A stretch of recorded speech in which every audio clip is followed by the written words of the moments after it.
உங்களை ஏமாத்தி எனக்கு ஆக போறது ஒண்ணுமே இல்லைங்க.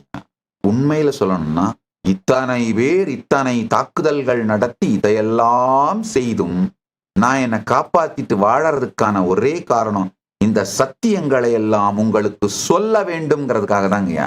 அதற்காக நான் செய்கின்ற தியாகம்தான் இதை அனைத்தையும் எதிர்கொண்டு கொண்டு இன்னமும் இருப்பதன் காரணம். இல்லைன்னா கிளம்பி திரும்ப மகா கைலாசம் நான் எங்க இருந்து வந்தனோ அங்கேயே போறதுக்கு எனக்கு பெரிய வேலையே இல்லைங்கய்யா. இந்த சிம்மாசனத்திலிருந்து இறங்குவது எவ்வளவு எளிதோ அதை விட இந்த உடலிலிருந்து இறங்கி நான் என் இருப்புக்கு செல்வது எனக்கு எளிதுங்கய்யா. ஏன்னா அந்த இருப்புலேயே தான் இருக்கிறேன். என் பரம இருப்பு தன்மையில் தான் எப்பொழுதும் நான் நிலை கொண்டிருக்கின்றேன். அதற்கு மீண்டும் திரும்புவது எனக்கு பெரிய வேலையே இல்லைங்கய்யா. இத்தனைக்கும் நடுவில் இருந்து செயல்படும் ஒரே காரணம், சகஜ சமாதியில் இருந்து செயல்படுவதற்கான ஒரே காரணம், இந்த சத்தியங்களை எல்லாம் உங்களுக்கு சொல்லி புரிய வைத்து அனுபூதியாக்கி நான் உங்களுக்குள் இருக்கும் அகம் பிரம்மம் என்பதை பரம்பொருள் என்பதை உணர வைத்து ஜீவன் முக்தர்களாக நீங்கள் வாழ வேண்டும் என்கின்ற ஒரே காரணத்திற்காகத்தான் இதை செய்கின்றேன்.